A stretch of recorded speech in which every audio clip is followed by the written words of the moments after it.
quienes escuchan este bonito podcast que ya se está volviendo como tal una tradición, una cuestión semanal.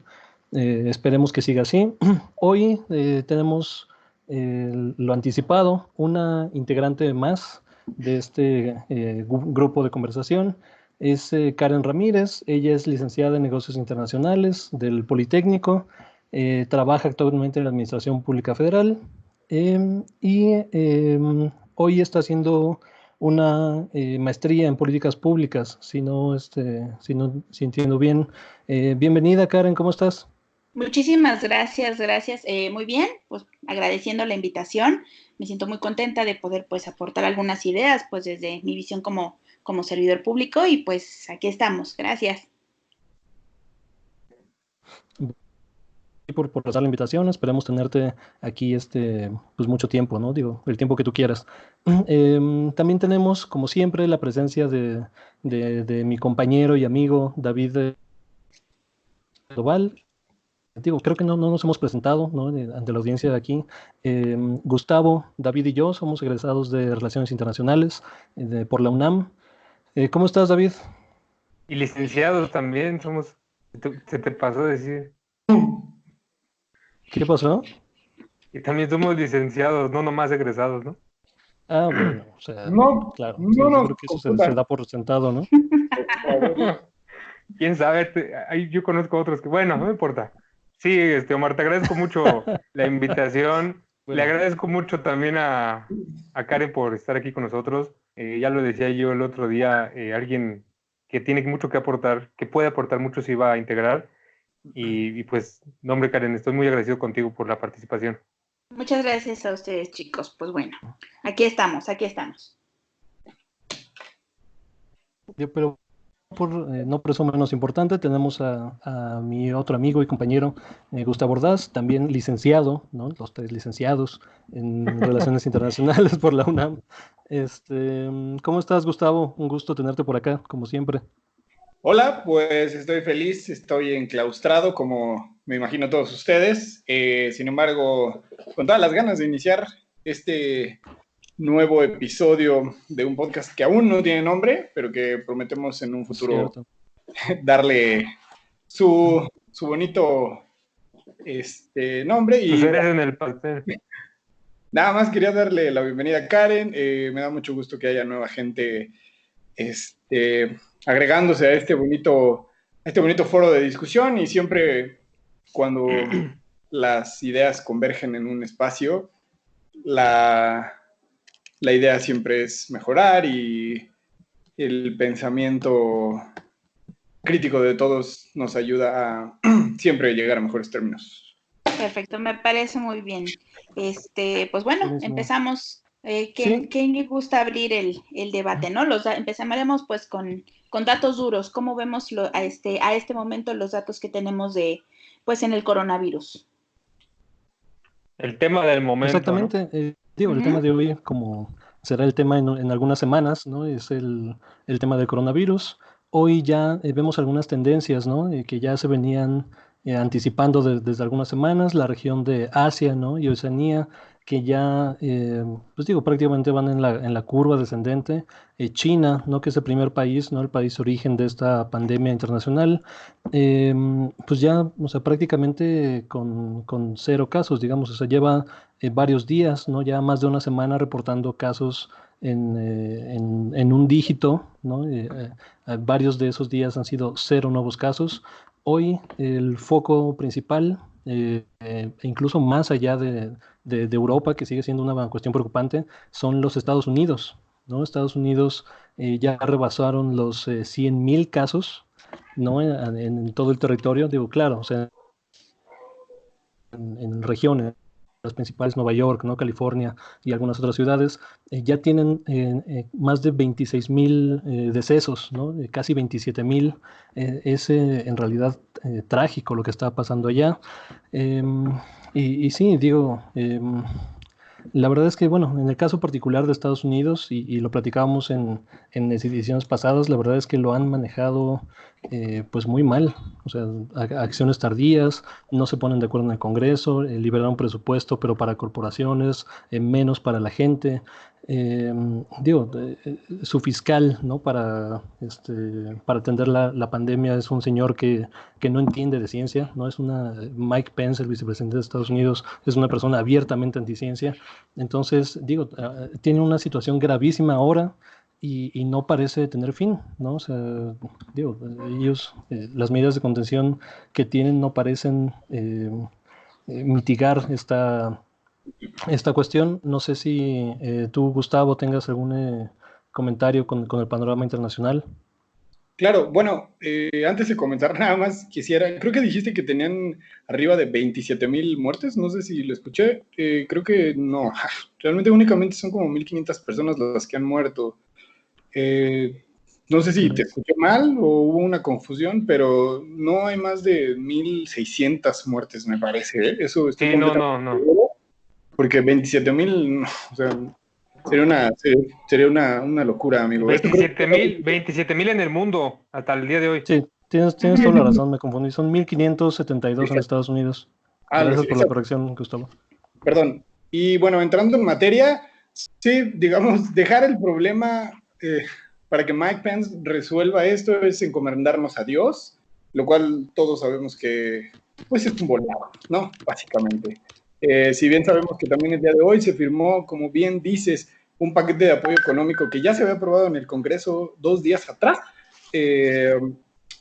La única misión que tiene este paquete económico es la reactivación de la misma economía americana, valga la redundancia, a través del apoyo a las empresas. Me parece que también se está buscando acelerar la entrega de recursos a los proveedores en materia médica únicamente y al final, como último objetivo, ayudar a las familias, ¿no? Durante la pandemia del coronavirus.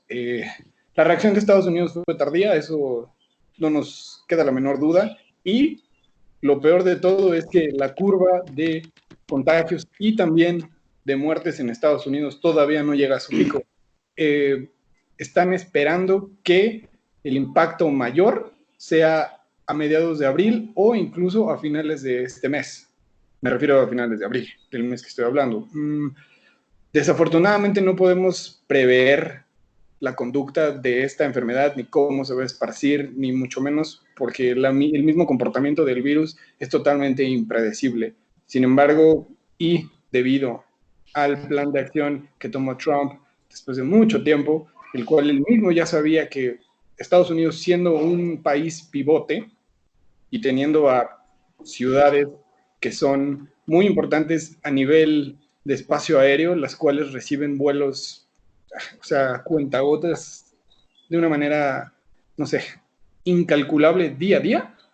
Me parece que nunca hubo una estrategia para el combate a los contagios y de hecho las medidas se tomaron ya que el coronavirus ya estaba esparcido durante todo el territorio. Como dices, no solamente es Nueva York, no solamente es California, también es Washington, es muchísimos estados, ya no solamente son estos estados que reciben, no sé, turistas de todo el mundo día a día, también están siendo estados del sur, están siendo estados que ya se encuentran en las costas, me refiero, insisto, no solamente a Nueva York, Washington está teniendo un número increíble de contagios, lo cual al día de hoy es imparable. O sea, básicamente la cadena de contagios no se rompió en su momento y hoy día están viendo las consecuencias.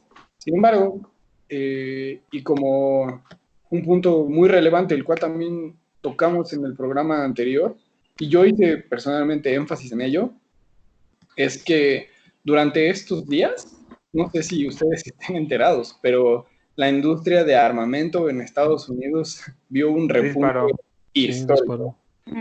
Sí, ¿qué quiere decir esto?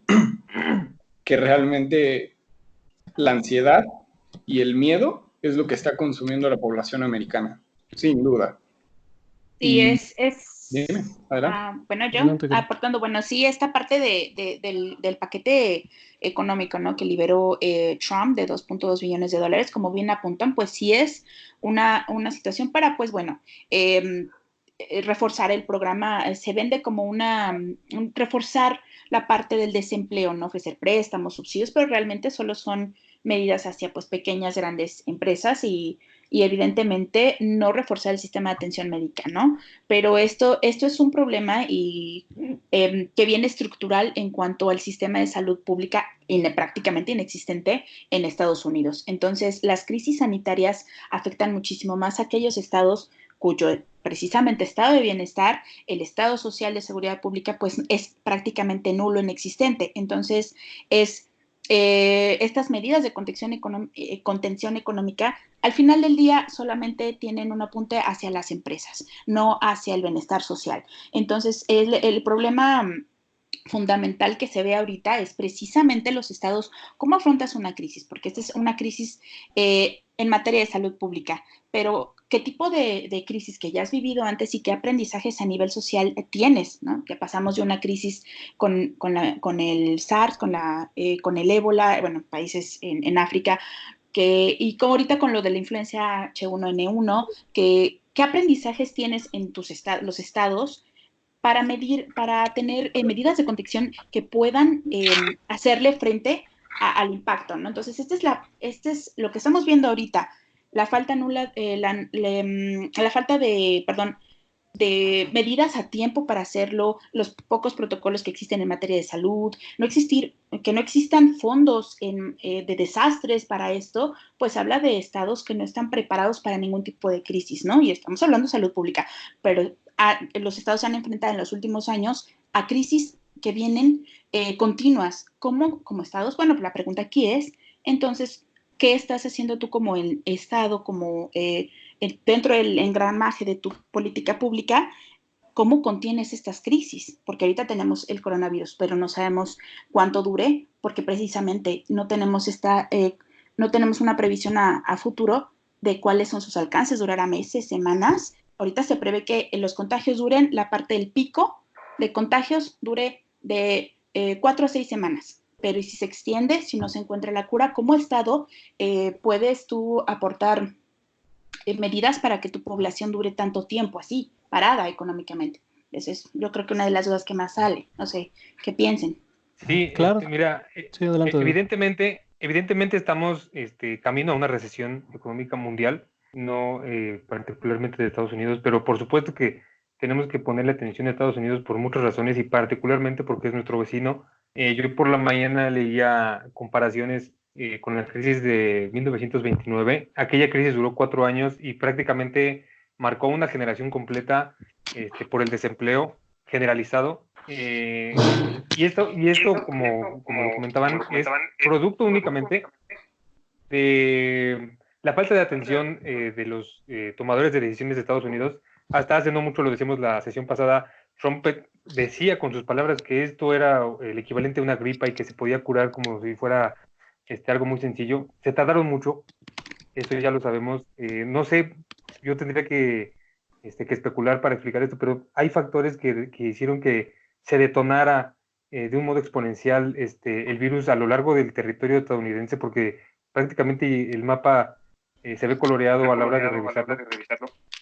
Y esto es un factor que nos tiene que tomar toda la consideración, porque si México, siendo nosotros que somos vecinos de ellos, dependemos en gran medida de las remesas que llegan a nuestro país, me pregunto, y como lo decía mi compañera Karen, ¿qué va a suceder si esto se prolonga? Se habla de que la extensión del problema se va a alargar. Bueno, Trump decía con sus números que hasta agosto.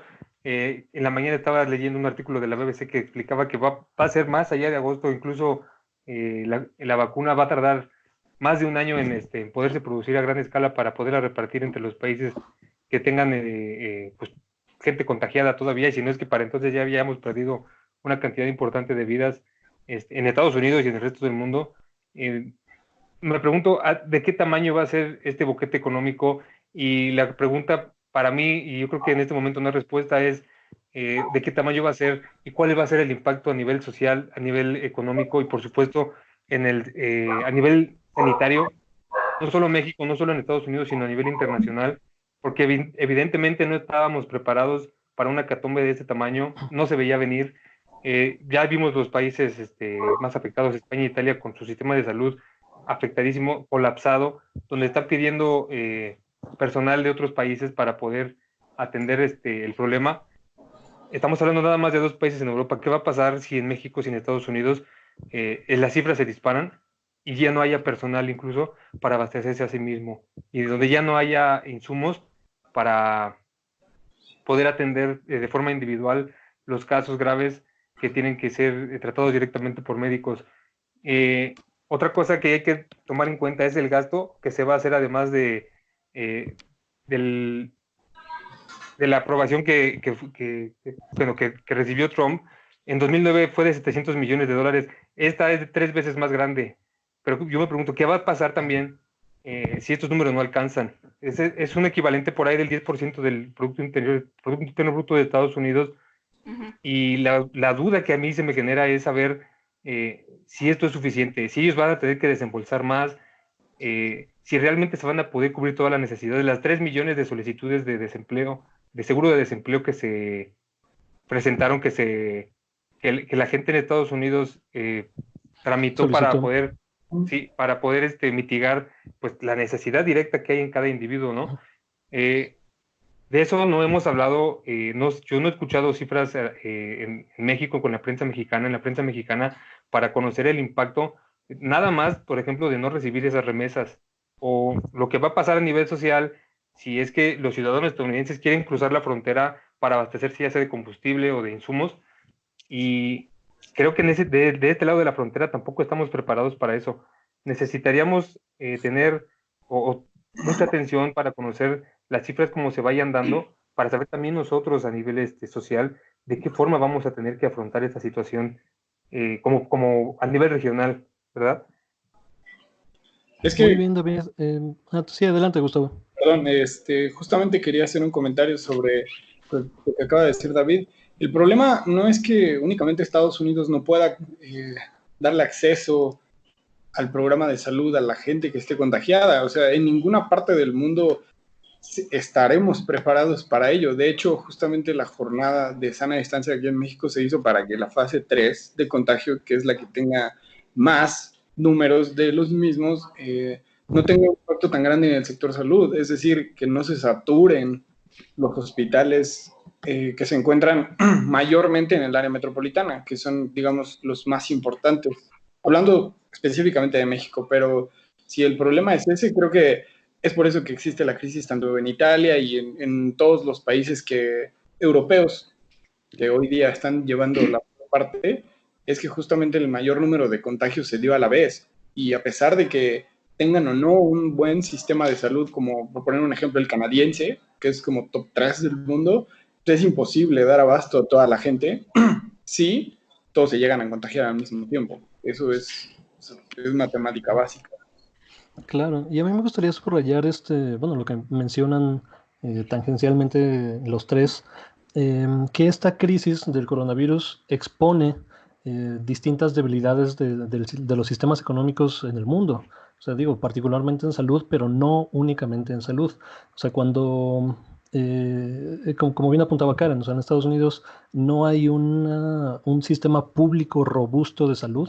O sea, lo único que hacen es subsidiar personas en condiciones de pobreza, pero digo, subsidian a privados para que les brinden servicio, subsidian a adultos mayores y solamente para veteranos, ahí sí tienen un sistema, digamos, nacionalizado, ¿no? de salud pública, un sistema público como tal. Y bueno, o sea, cuando la salud se toma como una mercancía y no como un derecho como tal, es cuando se expone todavía más, ¿no? Esta crisis, cuando vemos los precios de insumos esenciales ¿no? creciendo, yéndose hacia el cielo, insumos básicos, ¿no? Como, o sea, mascarillas, ahora los ventiladores, ¿no? Que es el insumo mundial más buscado ahora.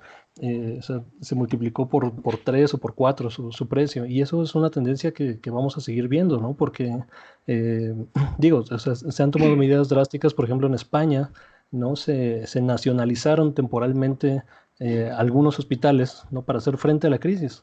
O sea, porque claro, o sea, cuando Cuando es una mercancía como tal, el incentivo de los hospitales es pues ganar dinero, ¿no? Y después dar tratamiento. Entonces, cuando hay mayor demanda, obviamente ellos van a tender a incrementar los precios, ¿no? Nacionalizando los sistemas de salud, pues bueno, ellos mitigan, ¿no? O quitan de la mesa el incentivo económico y lo trasladan hacia el incentivo, perdón, de cobertura universal, ¿no? De salud. Y sí, digo, las vertientes económicas, ¿no? Y de crisis que vienen para acá, o sea, parece que serán semejantes no a la crisis de 2008, ¿no? Y esto es lo que anticipábamos desde el podcast pasado, sino a la crisis, como bien dice David, de 1929. Estos 3 millones de personas que están solicitando seguro de desempleo en Estados Unidos es solamente en la última semana. O sea, esos son órdenes de magnitud superior a lo que tenían en los últimos años. O sea, es una crisis de la que parece no haber precedente y que, digo, habrá que ver cómo se está manejando, pero si no se atiende las personas más vulnerables primero, pues ahí se verán todavía más debilidades y cuestiones rotas como tal que están en el sistema de Estados Unidos y en sistemas en todo el mundo. No sé si quieras opinar algo de esto, Karen. Sí, de hecho, tengo un artículo que fue publicado el día 21 de marzo en la edición española del País, en el que precisamente Ángel Gurria, que es el secretario general de la Organización para la Cooperación y el Desarrollo Económico, Exacto. de hecho, pide una especie que se reclama por un plan Marshall para afrontar pues el tremendo desafío planetario que significa esto. Entonces, sí creo que las dimensiones de la crisis que se nos viene van a ser globales y la respuesta tiene que ser global, tiene que ser regional, pero global. Entonces, los indicativos es que se prevé que sea un golpe de recesivo extraordinario para todas las economías occidentales, por supuesto que aquellas que están en desarrollo y aquellas desarrolladas, esto va a ser un impacto global. Se calcula que el peor escenario posible, que es la economía global, se reduzca a la mitad, a 1.5% su crecimiento del año pasado. Entonces, esto del plan Marshall, pues es la visión que inspiró pues el New Deal, como sabemos, ¿no? Un poquito revisando la historia, el plan que Exacto. hizo Franklin Roosevelt, sí, no recuerdo, corríjanme, de 1933 al 1938, este plan, que si lo vemos a largo plazo, bueno, creo muchísimas de las leyes que ahorita tenemos, ¿no? Leyes de protecciones sindicales, ley de seguridad social, pero a lo largo del tiempo, como hemos visto en estas 4 últimas décadas en el modelo económico mundial, que es el capitalismo, el neoliberalismo, han desintegrado y desmantelado los estados de bienestar que se tenían, que se creó precisamente este plan, este proyecto a largo plazo que fue el New Deal y el plan Marshall. Entonces, si estamos nosotros tratando de ver esto como un balance provisorio a futuro, nos estamos entonces enfrentando a un problema de crisis de esa magnitud. Entonces, creo que ahorita la previsión a futuro será cómo enfrentaremos esto a nivel global. Y bueno, ya para finalizar como esta parte de mi aportación, de hecho hay un documento, un informe del Foro Económico Mundial, un artículo, de hecho, publicado la semana pasada, que el coronavirus debe ser la posibilidad para el aprendizaje social. Y este aprendizaje social es que esta epidemia debe ser de orden global, que todas las economías van a verse afectadas y que estas soluciones deben ser globales y tiene en un futuro recuperarse estas líneas de este proyecto que fue la justicia social, ¿no? Que fueron no sabemos hasta si el alcance del modelo keynesiano, ¿no? Esta visión que vemos de Keynes como el salvador de la economía tenga vigencia, sí o no, no lo sabremos, pero sí tendrán que retomarse muchos de este proyecto que tuvimos en fortalecer el estado de bienestar, en fortalecer políticas públicas en materia de salud, todas estas cuestiones que pues el modelo neoliberalista ha desmantelado a lo largo del tiempo. Entonces, las economías, este es un reto para las economías y para los pensadores económicos y para los líderes ante la presión social de saber qué medidas van a establecer, porque esto va a afectar a las capas más desprotegidas, a los más pobres. Entonces, veremos cómo se reacciona a esto a futuro. Totalmente, muchas gracias por ese comentario. Digo, solamente para, digo, tal vez atarle un moñito a esa comparación histórica que acabas de hacer. Sí, o sea, efectivamente la magnitud de esta crisis económica será semejante a la del 29. ¿no? Pero la forma en la que se está manejando la crisis parece ser diametralmente opuesta, ¿no? Digo, ahí como comentario para quien tenga como un altavoz ahí, si le puede bajar tantito, se oye como un eco cuando hablamos los tres, bueno, cuando hablamos los cuatro. Pero bueno, decía que claro, o sea, como bien apuntabas, después de la crisis del 29, es cuando el modelo keynesiano se pone en marcha con este paquete económico, ¿no? De abajo hacia arriba, ¿no? De fortalecer la clase trabajadora, ¿no? Con sindicatos, con mejores condiciones laborales, ¿no? Con antigüedad, con prestaciones, con servicios de salud, con sistema de pensiones, ¿no? Robusto. Y parece que hoy, ¿no? El contraste, por lo menos ese primer gran paquete económico de Estados Unidos, parece ser una solución, entre comillas, al revés, ¿no? O sea, se privilegian los intereses corporativos y al último se dejan a la clase trabajadora, ¿no? A la clase de abajo. Entonces, digo, parece ser una solución antieconómica lo que se están proponiendo allá, pero bueno, veremos cómo se enfrenta tanto en Estados Unidos principalmente, ¿no? Como primer potencia y vecino, ¿no? Hegemónico de nosotros, pero también quisiera aprovechar esto para hacer el puente, ¿no? Y pasarnos ya al caso mexicano, ¿no? Digo, México en los últimos días ya entra formalmente a la etapa 2, ¿no? De transmisión comunitaria. Ya hay pequeños brotes donde no tenemos trazabilidad, ¿no? De dónde vinieron los contagios. Entonces ya se adoptan medidas como tal propias de la fase 2, ¿no? Los números que tenemos en México son 585 contagios confirmados, ¿no? Tenemos, bueno, distribuidos en las principales ciudades, ¿no? Principalmente el área metropolitana de la Ciudad de México, de Monterrey, ¿no? Y otros estados, con solamente, digo, hasta ahora, 8 lamentables decesos, ¿no? Gustavo, ¿quieres comentar algo del panorama mexicano? Sí, claro. Bueno, como ya lo señalas, los números están viéndose a la alza últimamente. Desafortunadamente, los números ya rebasan los 500 casos y los decesos, digo, no sé si podríamos decir que el número es afortunado. Sin embargo, creo que la diferencia entre México y algunos países de Latinoamérica, como Ecuador, como Colombia, todavía seguimos lejos de registrar números muy, muy importantes en cuanto a decesos. Y bueno, en relación a la estrategia que ha llevado a cabo el gobierno encabezado por Andrés Manuel López Obrador y con su mano derecha, que últimamente ha sido el ya señalado señor López-Gatell, creo que la estrategia está siendo muy bien llevada a cabo. De hecho, hay que tomar en cuenta que México, a pesar de ser la economía número 14 del mundo, y eso lo dice la OCDE, la gran mayoría de la población mexicana vive en pobreza. Eso es un dato duro, es real. Por esta razón, no se deben y no se han llevado a cabo medidas de salud pública que restrinjan de tajo la movilidad de la población económicamente activa. Cierto que lo que se busca en esta fase de transición entre 2 y 3 que estaremos viviendo en las próximas semanas, el objetivo más importante es hacer, digamos, un corte entre estas cadenas de transmisión que se va haciendo eterna e incontrolable, desafortunadamente. Hemos visto que el número de contagios, no se ha disparado aún. Sin embargo, creo yo ha sido gracias a que mucha gente sí se está guardando en casa, muchas empresas han dado la oportunidad de hacerlo. De hecho, el gobierno dio un shutdown, me parece que desde el día de ayer, en actividades no esenciales, y eso ha ayudado bastante. Insisto, en la economía mexicana es un caso muy particular, porque, insisto, los números macroeconómicos marcan una tendencia bastante positiva o favorable. Sin embargo, sabemos que a nivel microeconómico el impacto en el bolsillo que ha tenido en muchas personas y sobre todo muchos trabajadores que se encuentran atados a contratos de outsourcing o empresas como Alsea y demás, no se están viendo beneficiados en ese sentido.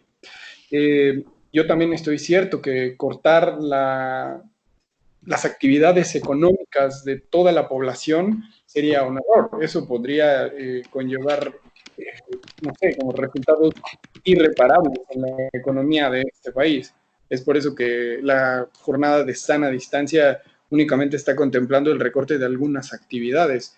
No sé hasta qué punto sea necesario tomar medidas extremas como en estado de emergencia, y me estoy refiriendo al ejemplo de España o de Italia, por mencionar algunos, sin mencionar obviamente lo que sucedió en China o Irán. No creo que en este punto sea una muy buena idea, por lo que acabo de señalar. Entonces, creo yo que hasta este punto se han llevado a cabo bien las cosas, la comunicación ha sido abierta, las rondas de preguntas y respuestas entre periodistas y los mandatarios a cargo, no solamente, insisto, del sector salud, sino del trabajo coordinado, ya sea desde López Obrador, López Gatell, también los gobernadores a nivel estatal y el Consejo de Salubridad, que recordemos que está facultado por la Constitución para llevar a cabo todos los lineamientos técnicos en materia de salud, y a la cual todos se deben de alinear. Me parece que están llevando a cabo un muy buen trabajo. Lo único a lo cual yo podría ponerle un asterisco es en la relación en cuanto a política exterior que ha llevado a cabo México en estos días de crisis. Si bien sabemos que la reunión del G20 sucedió hace, me parece que fue ayer, ¿sí? De hecho fue ayer. Sí, ayer. El mensaje de Andrés Manuel López Obrador me parece que es páraco, y sí, yo podría decir que el hecho de únicamente hacer énfasis en la fraternidad como la manera en la cual vamos a solventar esta crisis económica y de salubridad, me parece que es un error, y eso está desatando un sinfín de críticas, no solamente a nivel nacional, sino también a nivel internacional. Vi en un par de diarios de Latinoamérica. Exactamente, digo, México está ahorita, me parece, ubicado en una posición que puede ser histórica, ¿no? Por ser el primer país reconocido por la OMS de establecer un protocolo de control y detección de este nuevo virus, ¿no? Del coronavirus. Nos estamos adelantando a la curva en muchos sentidos, pero sí, o sea, como bien dices, Gustavo, México podría, ¿no?, tomar un protagonismo mucho más importante a nivel internacional para empujar, digo, no solamente el sentimiento de comunidad, ¿no?, y de solidaridad internacional, que si bien es importante, creo que se queda corto si no está acompañado de políticas públicas y acciones concretas, ¿no?, a nivel nacional e internacional, que ayuden a mitigar esta y futuras crisis, ¿no? No sé si tengas algo que comentar, David, sobre las acciones que ha tomado el gobierno mexicano. Sí, mira, lo comentaba Gustavo hace un momento, la tendencia del gobierno o de esta parte de López-Gatell, que es quien está contribuyendo con la planeación, digamos, sui generis, y lo decía él en la conferencia de prensa del día de antier. Él es consciente de la situación económica del país y de las condiciones en las que la sociedad se presenta frente a la crisis, y él comentaba precisamente eso. Dice, nosotros quisiéramos tener medidas de contención más estrictas, en la que el aislamiento fuera más prolongado y más profundo, pero la mitad de la población vive en condiciones de pobreza, y muchos de ellos, la mayoría de ellos, viven al día en la informalidad. Nosotros tenemos que adaptar nuestra estrategia conforme a las necesidades de la población. Esto, como lo dice Gustavo, a mí me gusta mucho porque no están siendo tajantes en la posibilidad de frenar la curva o de aplanarla, como lo están haciendo los demás países, porque evidentemente no se puede.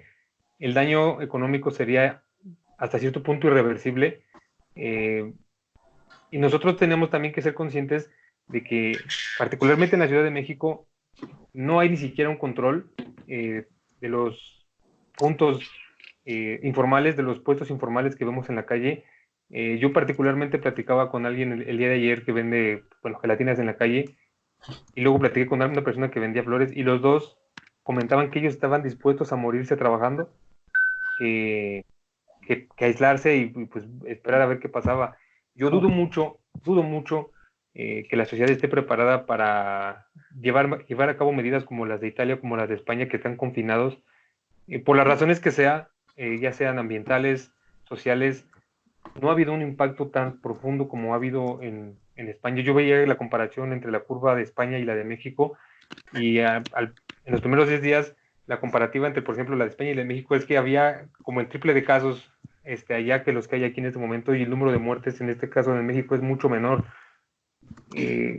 A mí me parece, por otro lado, que las palabras de López Obrador en la cumbre es verdad que son un poco chatas, pero también hay que ser conscientes de que nosotros en este momento estamos bajo la administración de un gobierno de izquierda que está viendo a nivel social, está viendo por la gente. Y Andrés Manuel lo decía, nosotros no vamos a rescatar empresas, eso se quedó en el olvido, eso ya sucedió. Vamos a revisar cuáles son las necesidades de la gente y vamos a reactivar la economía inyectando dinero directamente en la sociedad, no en las empresas.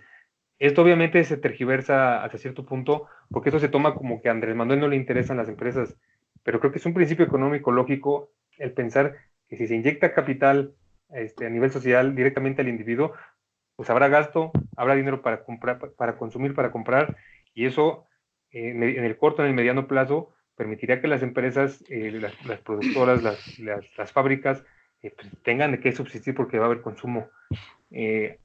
Respecto a esto, creo que ha habido una crítica exacerbada de parte de la oposición. Yo no he escuchado un opositor que, ya sea del PAN, ya sean los opinólogos que hay en Facebook, que más allá de su crítica propongan una salida, una solución.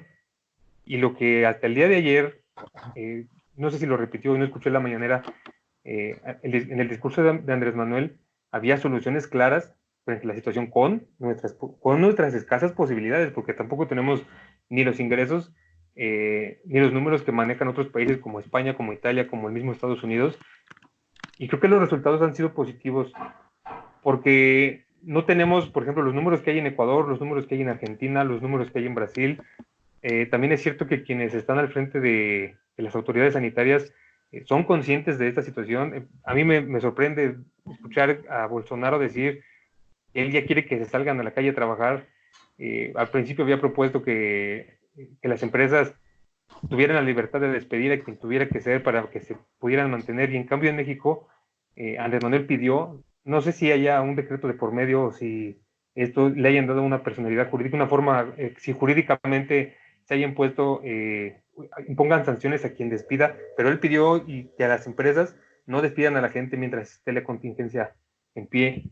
Y a mí, por más que los detractores, yo he sido muy crítico de Andrés Manuel en este pequeño espacio, hay muchas cosas que reprocharle, pero esto a mí me parece muy importante porque no se está desprotegiendo a la gente, no se está desprotegiendo a las clases más desfavorecidas, y también hay que decirlo, hay, híjole, de los que concentran el capital, ellos pueden inyectarle, ellos, si hay la posibilidad, yo que he revisado hasta cierto punto algunos números en mi trabajo, híjole, es muy difícil pedirles esto, pero sí existe la posibilidad de que muchos de ellos, si no me refiero a las pymes, muchos de ellos puedan mantener mucho de su personal durante este problema que hay. Ya lo decía Carlos Slim, él se comprometía a no despedir a ninguno de los trabajadores del Grupo Carso. Por ahí Salinas Pliego salió a decir que había que estar con el presidente. Obviamente, eso lo decía por un lado, y por otro, Electra te decía que no iba a impedirle las mensualidades, suspender los pagos, los pagos semanales. Ajá, es correcto. Híjole, un doble discurso pues que yo no sé cómo puedan mantener, ¿verdad? En este sentido, creo que México tiene muchas herramientas para salir adelante de esta situación. Muy importante, muy importante. México no se ha endeudado. El Salvador ya pidió un préstamo. El gobierno de Jalisco, bueno, que es una persona y un tomador de decisiones que a veces hay mucho que comentar de él respecto de su personalidad y de su modo de actuar. Ya pidió dinero a la federación. El caso brasileño, que están analizando la posibilidad de pedir un préstamo. México no ha pedido, la federación no ha pedido dinero para amortiguar la crisis, y eso me parece también muy importante porque quiere decir que se está manejando con recursos propios hasta nuestro alcance lo que pueda venir. Están proyectando que esta curva descienda en agosto, y se está proyectando el gasto, los números, sin interrumpir las becas, sin interrumpir el gasto social, sin interrumpir los programas existentes. Y yo creo que eso hay que reconocerlo porque la presión social es mucha, los detractores son muchos, y sin embargo han mantenido el discurso como tiene que ser. Muy bien, Yo, muchas gracias, yo sí David. me gustaría, ay, perdón, No, perdón, perdón. adelante, adelante, Karen, por favor. Yo brevemente, bueno, la parte del escenario en México, me gustaría nada más como aportar la parte muy brevemente, las cosas que yo considero que están haciendo correctas y aquellas que yo sí me iría un poquito más, con más pincitas. Entonces, bueno, la parte que creo correcta es cierto, la parte de comunicación social tenemos a López-Gatell, que es una persona que, Dios mío, tiene mucha paciencia, es un gran comunicólogo, aparte de epidemiólogo, porque si a mí me estuvieran preguntando la misma cuestión una y otra vez, yo creo que ya me hubiera sacado los ojos, pero él sí tiene muchísimas habilidades en comunicación social, lo cual admiro, su equipo es muy bueno, comunicación social está bien, no me parece que sea mala, me parece que estos cortes de información diarios a las 24, a las 7 horas, cada 24 horas, me parece muy bien. Me parece que utiliza un lenguaje diáfano, no muy técnico, porque bueno, pues él tiene instrucción en Y materia de sencillo. salud. Sí, es sencillo, es claro, me parece que eso está muy bien. La segunda parte, hay que tener un poquito, yo creo que, de cuidado en esta situación, porque bueno, es muy difícil determinar política pública en materia de, de impacto social cuando tienes, yo recuerdo que hubo un informe en diciembre de la Canaco, que es la Cámara Nacional de Comercio en la Ciudad de México, y te dice que en el que dice que poco más de 2 millones de personas son parte del sector informal en la Ciudad de México. Entonces, es muy complicado hasta qué punto tú como gobierno tienes que mediar entre tu sector, que estás ante una emergencia de salud. Sí, claro, debes de mantener a la gente en cuarentena, evitar el contagio, aplastar la curva, pero también mediar entre las personas que dependen de un comercio informal y que dependen de que la gente también esté en la calle. Entonces, que esta parte de si el gobierno lo está haciendo correcto, lo está haciendo incorrecto, si Sheinbaum está teniendo las medidas correctas, caso Ciudad de México, es bien complejo porque tienes muchísima de tu población dependiendo del sector informal. Y esto es ahorita va a ser un problema a largo plazo cuando tienes 670,000 puestos ambulantes en la Ciudad de México. ¿Cómo estableces medidas para no afectar, para no ahogar tu comercio, pero seguir tus protocolos en materia de salud? Entonces es complicado el panorama que tiene ahorita el gobierno de la Ciudad de México. En ese sentido, a mí me parece que debe de trabajarse por esta parte de la formalidad, porque es cierto, hay gente que está diciendo y lo expresa abiertamente de yo me muero de hambre, me muero del coronavirus. Entonces es una parte que es compleja y es algo que se viene arrastrando de mucho atrás. Entonces, esa es una parte, tu comercio informal. La otra parte, comunicación social, que ya lo vimos, me parece que está muy bien. Otro punto que yo veo, caso México, es, creo que debemos de apegarnos a lo que nos está diciendo Tedros Adhanom, que es el director general de la OMC.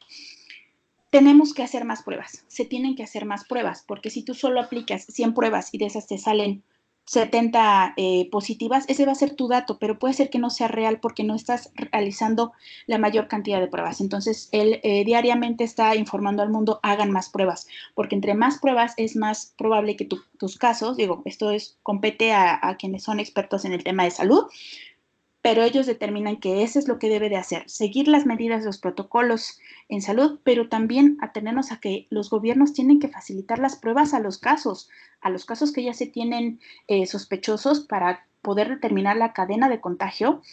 Y entre más tengamos, nos acercamos entonces más a un número real, a un dato real.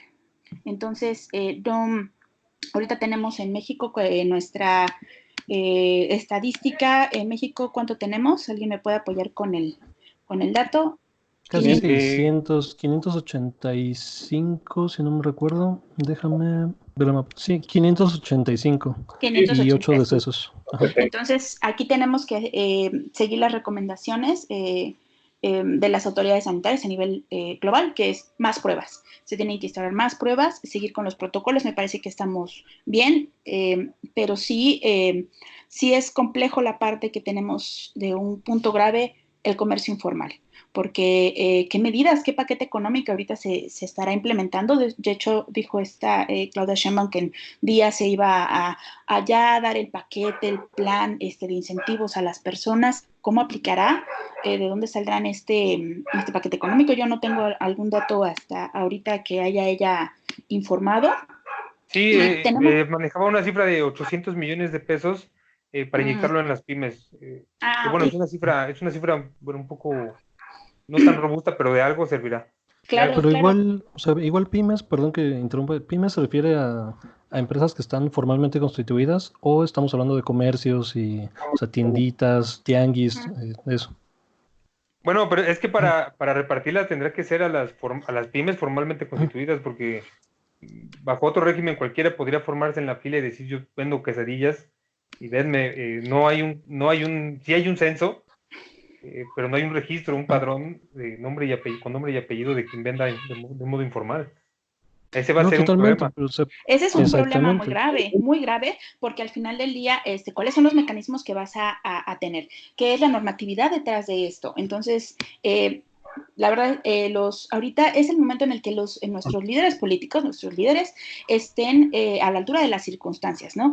Aún con las herramientas a tu alcance, jamás dejas de temer a la toma de decisiones cuando trabajas dentro del engramaje de la administración pública, si habrás hecho lo correcto. Y aquí yo creo que las autoridades deberían de tomar el bien mayor, el bien común. ¿Cuál es aquello que me beneficia en la mayor y cuál tiene esta medida de impacto? A mí debimos de haber aprendido mucho de esto con lo que tuvimos en 2017 con el sismo, cuando se quiso tomar recursos del Fondo de Desastres Naturales, el fideicomiso no existió, eran recursos que no existían en el aire.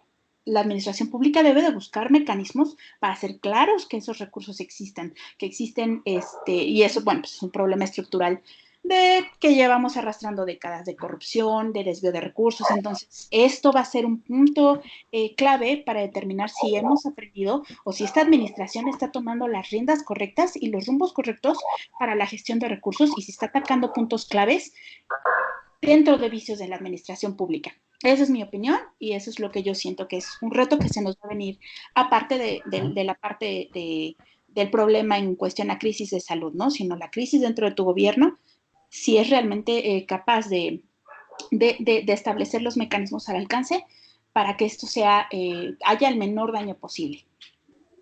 Sí, totalmente. Y ese, digo, como bien apuntas, es una oportunidad donde el gobierno, si bien ha dejado la responsabilidad a personas técnicas, ¿no? O sea, personas que saben de esto, como el doctor López Gatell, digo, y el discurso para mí, ¿no? Hasta el momento y las acciones implementadas, en mi opinión, han estado a la altura de las circunstancias que tenemos ahora.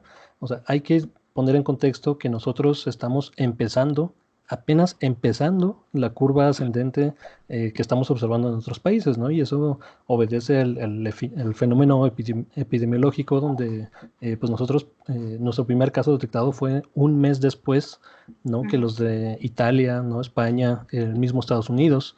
¿No? El nuestro es el 27 de febrero, el de Estados Unidos me parece que fue el 22 o 25 de enero, ¿no? Entonces, sí, o sea, hasta ahora tenemos una economía, ¿no? Como bien apuntaban, más sólida que las de gobiernos anteriores, ¿no? Se ha ahorrado en muchos sentidos, se ha combatido la corrupción, no se ha endeudado, ¿no? Que es importantísimo Es correcto, sí. por si se llegara a ocupar, ¿no? Fondos emergentes, tenemos esa posibilidad. ¿No?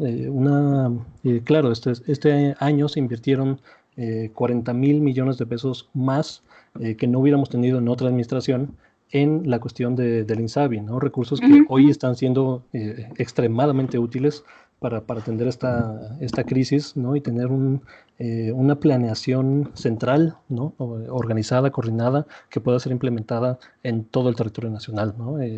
Claro, para mí, como decía, hasta ahora se va llevando bien la situación, pero, digo, o sea, vamos empezando, ¿no? O sea, no pensemos que esto se va a acabar en 1 o 2 semanas. Esto pueden ser, no en total, hasta 12 semanas, ¿no? Si vemos el caso de China, ¿no? Que es el primer país contagiado y que ya está en la curva descendente, ¿no? Se plantean 6 semanas de incremento de la curva y 6 semanas de descenso. Entonces, pues sí, digo, para mí el discurso de López Obrador sí ha estado a la altura. También tengo que subrayar que el paquete económico o las acciones económicas que él ha anunciado, digo, me parecen tal vez no tener el impacto que esté a la altura de una crisis mucho más fuerte, ¿no? Una crisis como la que vemos a nivel internacional. Como bien decías, hay una cifra negra, ¿no? de empleos informales que por su naturaleza, de forma institucional, es muy difícil acceder a ellos, ¿no? Y a ellas. O sea, que si no están en un padrón, si no están en un registro, si no están, o sea, fácilmente, ¿no? accesibles por el gobierno, o sea, difícilmente les puedes transferir recursos, difícilmente puedes implementar un programa social que les incluya, ¿no? Entonces, bueno, digo, se tiene que pensar fuera de la caja, ¿no? E implementar acciones Ujú. que, que impacten realmente a estos sectores vulnerables, ¿no? Que son los que, digo, si bien el virus ya sabemos tiene un impacto, ¿no? en el sistema de salud pública y las muertes que puede llegar a generar, me parece que si la tendencia internacional se replica en México, México va a sufrir más por términos económicos a largo plazo que tal vez por el número de decesos, ¿no? Es correcto, Eh, Y, sí, sí, sí. no, tú hablas de los números en materia económica que se va a sufrir. Yo pienso que vamos a sufrir a nivel social. Mira, la contingencia de forma brutal no ha comenzado y ya se está comenzando a organizar la gente para saquear comercios. Mira, y respecto a esto, una parte no del protocolo, sino del plan que se llevó a cabo a nivel federal, el hecho de implementar el plan DN3 para mitigar la contingencia, a mí me parece muy acertado, porque además esto implica que vas a permitir robustecer la infraestructura del sector salud, porque los hospitales militares van a estar a servicio de la población, se van a adaptar de forma completa para que ahí se pueda atender directamente los casos graves de contagios. Y, y yo creo que esto es importantísimo porque estar bajo resguardo de las Fuerzas Armadas en una situación como esta proyecta o provee hasta cierto punto una certeza, una tranquilidad a la población. Eh, las Fuerzas Armadas del Ejército y la Marina tienen experiencia en esto porque también fueron quienes asumieron el control de la situación durante el problema de la influenza en 2009. Y esto quiere decir también que nosotros estamos actuando con los recursos que tenemos, porque aquí para echar a andar, para sacarle a Cristo a la calle, pues no se necesita más que una planeación, no necesariamente necesitas más recursos para, eh, pues para llevar a cabo un plan de este tipo. Y esto es, bueno, en cuanto a la opinión, por ejemplo, de quien en su momento estuvo al frente de este problema de Córdoba Villalobos, creo que se llama, quien en 2009 fue el secretario de Salud durante la contingencia por el H1N1, decía muy bien lo que mi compañera Karen acaba de mencionar. Es muy importante descartar sospechosos mediante las pruebas. Yo hasta el día de hoy no he visto una cifra clara de pruebas disponibles y pruebas desechadas, porque si nosotros entramos, por ejemplo, a ver los números que ofrece la Organización Mundial de la Salud, en el caso mexicano, te habla de casos descartados y te habla por ahí son muchos más casos descartados, me parece que se manejaba una cifra como de 2.500 por los 570 contagios que hay para darle certeza a la tabla. Entonces, esto quiere decir que si tal vez nosotros estamos mal informados, ha habido pruebas que han servido para descartar, para desechar las cifras de aquellos que solamente fueron casos sospechosos. Es decir, que sí hay pruebas. No sé de qué manera, es más, yo desconozco cómo se lleva a cabo una prueba para determinar si uno es portador del virus o no, pero hay personas a las que, digo, salvo que sea esto muy grave, que regresen a su casa portando el virus, pensando que tenían influenza o gripa, pero sí hay cifras reales de casos pues descartados. No, yo no he visto, por el contrario, una nota donde se hable o se especule de que portadores se regresaron a puntos de concentración social y que en base, porque pues, esos números también los veríamos. Eh, Creo en ese aspecto, si no se ha sido demasiado claro, si las autoridades no nos han dado cifras reales de esto, no ha sido tan necesario porque sí se está viendo, sí podemos hablar de cifras que nos permiten observar la radiografía con las personas que fueron descartadas para que sean tratadas como aquellos que sí tienen el problema y están hospitalizados. Ujú. Yo sí quisiera saltar en este punto, perdón que te interrumpa, Omar, No, adelante, adelante. y refutar el punto que acaba de decir David. A mi parecer, el plan de N3 es una muy buena estrategia, por supuesto. Sin embargo, el tener al ejército en las calles a mí no se me hace la mejor idea. Sí, es preocupante. Es muy delicado. Sabemos la discusión que hubo a la hora de que se votó, ¿no? Con la Guardia, ¿no? La parte de la Guardia Nacional, ¿no? Que fue histeria también y mucho. Sí. Totalmente. Y claro, o sea, el ejército, o más bien los soldados, están entrenados para matar. Eso es real. O sea, evidentemente tienen un sistema humano y todos lo conocemos. Ellos están para proteger a la sociedad. Sin embargo, las quejas por abuso o violaciones a los derechos humanos llevadas a cabo, perdón, por el ejército se cuentan en centenares.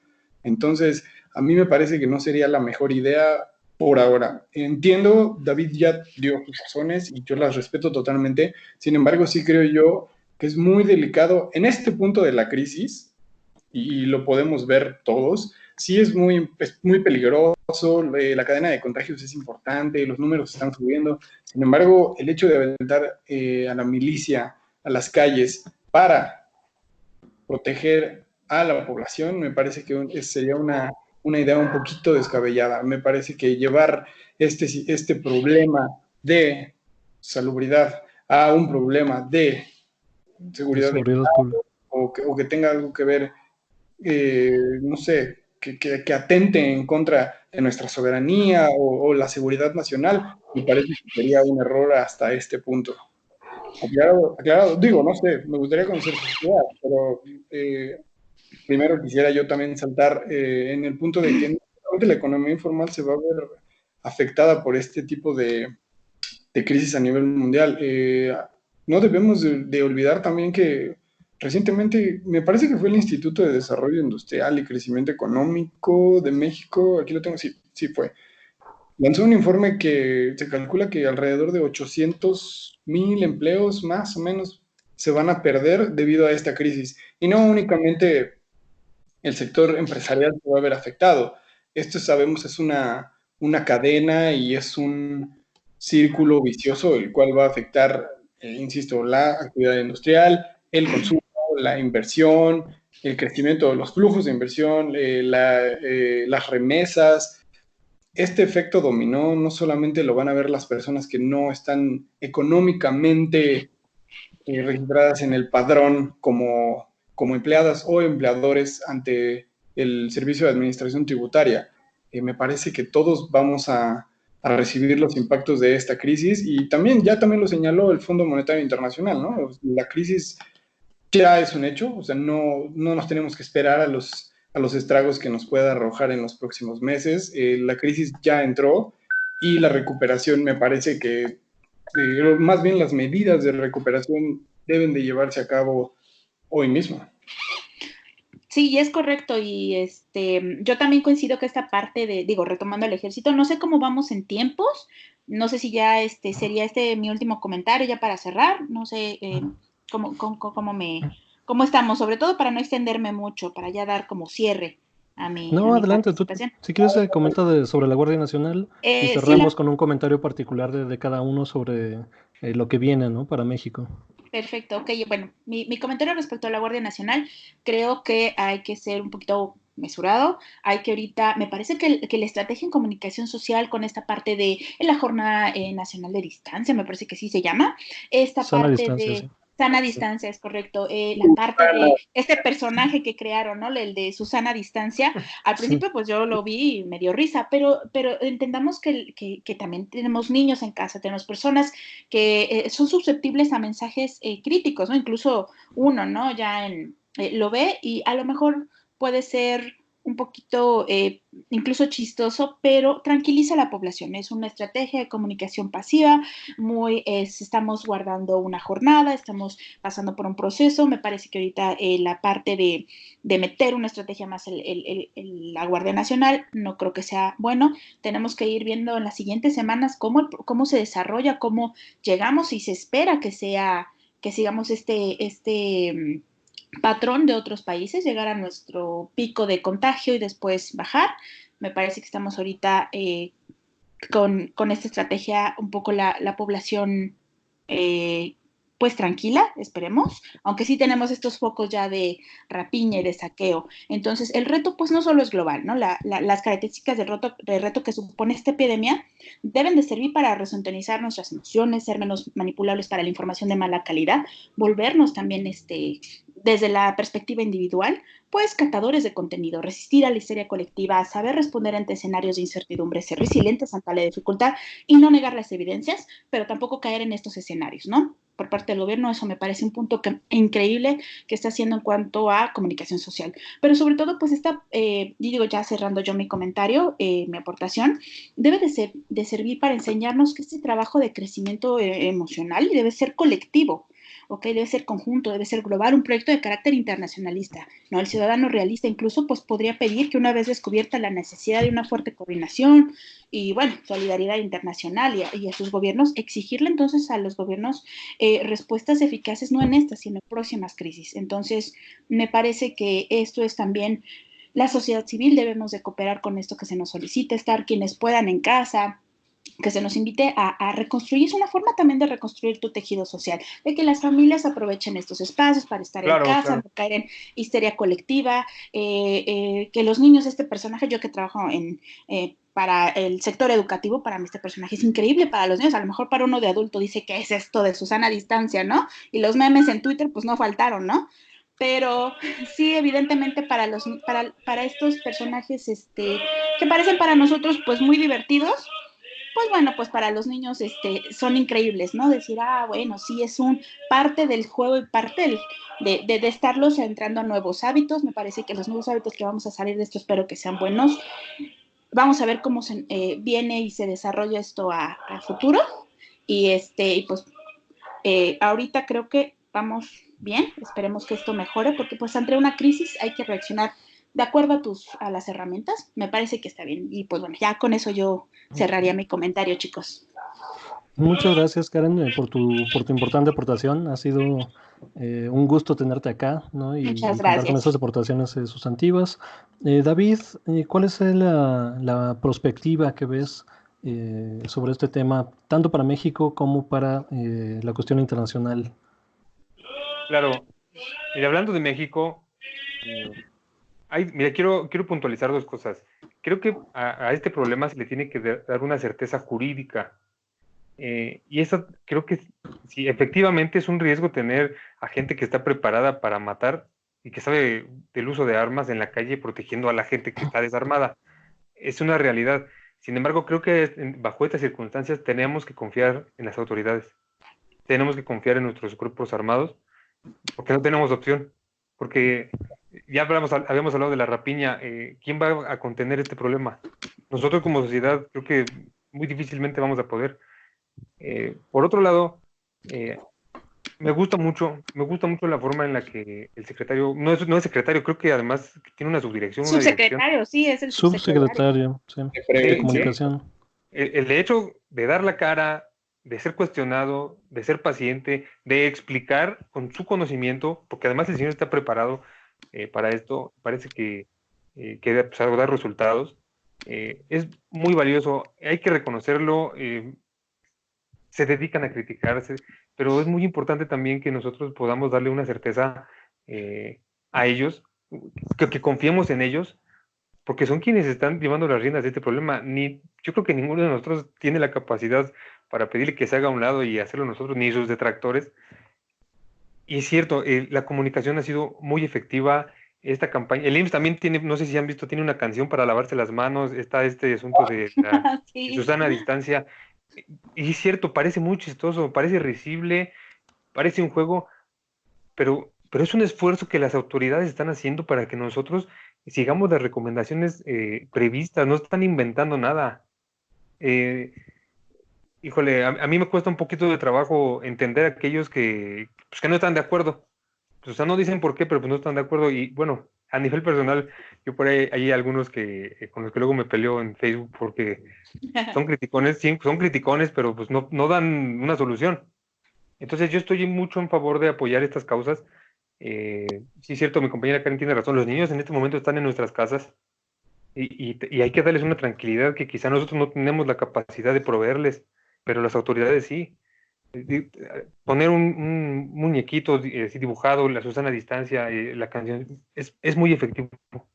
Mi hermano que tiene 9 años se lava sus manos y lo hace como dice la canción, es, en verdad.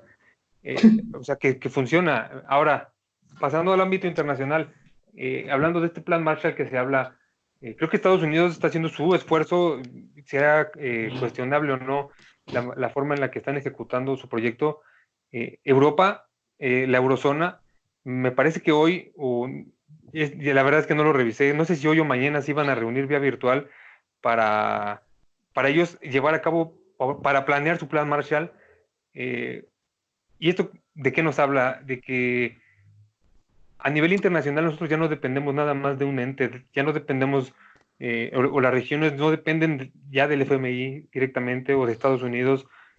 El mismo China tiene la capacidad y los recursos para proveer recursos a quien se los pida. Esa es una realidad. La eurozona tendrá que coordinarse por su cuenta, ¿sí?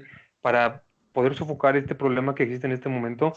Y estas son las lecciones que se van presentando en este momento. El efecto tequila, el efecto de hamburguesa, creo que se llamaba en Brasil, obligó a que el FMI tuviera que crear cortafuegos para mitigar inmediatamente crisis económicas. Son las líneas de crédito flexibles. México cuenta con una línea de crédito flexible y esta situación tiene que obligar a los directores de los bancos centrales a prever este tipo, porque estamos hablando de un problema que tiene, de un virus que tiene una mortalidad del 4%, pero si fuera del 20%, pues el problema sería mucho mayor. Entonces, se tienen que crear mecanismos para poder solventar problemas más grandes que este, porque frente a este no tenemos la capacidad. Vamos a ver qué sucede en la eurozona, vamos a ver qué sucede con China, que ya está dispuesto a reactivar su economía, no tiene a quién venderle ahorita porque nadie le va a comprar, pero ellos ya están preparados.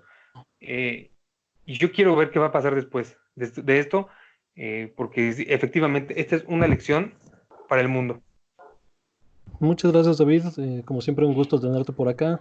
Gustavo, ¿cuáles son tus pensamientos finales sobre el panorama mexicano e internacional? Sí, muchas gracias. Gracias a la participación de todos. Para mí es un placer compartir ideas con gente tan inteligente. Y únicamente a mí me resta decir que, y soy un fiel defensor de esto, todos debemos de guardar la calma, insisto. Las crisis a todos nos pasan y todos reaccionamos a diferentes estímulos. El cerebro de cada uno de nosotros responde de una manera distinta. Somos seres humanos únicos e irrepetibles. No les voy a pedir que todos guarden la calma, que todos sigan las instrucciones del gobierno o instrucciones de gente que sí sabe, de científicos de la OMS, de la ONU, o sea, no les voy a pedir eso, porque seguramente muchas personas van a reaccionar de otra manera. Únicamente yo quisiera despedirme diciendo que, de verdad, la ansiedad y la falta de respuestas a las preguntas que todos nos estamos haciendo hoy día, no únicamente en materia sanitaria, sino en materia económica, en materia familiar. Muchos, no sé, no podemos abrazar a nuestras familias, es complicado. Y realmente la falta de esa certeza hace que la ansiedad nos lleve a tomar decisiones un tanto sin sentido y atrabancadas. Yo únicamente los quiero invitar a que se informen. Las campañas del gobierno están siendo bastante acertadas. Tienen algunos, insisto, algunos puntos blandos que habría que reforzar, como algunas veces el discurso de López Obrador, el cual tuvo un comentario bastante sexista, el cual yo no estoy para nada de acuerdo, no lo quisiera repetir tampoco, y el cual yo critico. Sin sí, embargo, no sé, a mí también, sí tiene muchos bemoles, pero bueno, esos ya los analizaremos después. Sería interesante analizarlo después. Sí. ¿Cómo no? Sería interesante analizar únicamente un discurso de López Obrador para fines, no sé, de impacto. Inclusive. Solamente como un ejercicio social. Vamos a encontrar muchísimas áreas de oportunidad para el señor Y aquí yo quiero decirles únicamente que sean del partido que sea, apoyen a la persona que sea, trabajen donde sea, únicamente traten de ver la información, de verificarla, es muy importante. Y lo que siempre yo también pido es, no pasemos información que vemos en cadenas de WhatsApp o en discursos incendiarios de YouTubers en Facebook o en Instagram, en TikTok, donde sea. Todo ese tipo de información lo único que alimenta es el pánico colectivo, ¿no? Y la desinformación, lo cual eso nos va a llevar realmente a una crisis mucho más grave de lo que realmente va a ser o está haciendo.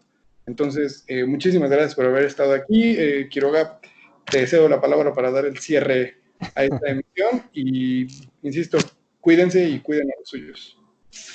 Muchas gracias a los tres. De verdad ha sido un gusto compartir este espacio con ustedes.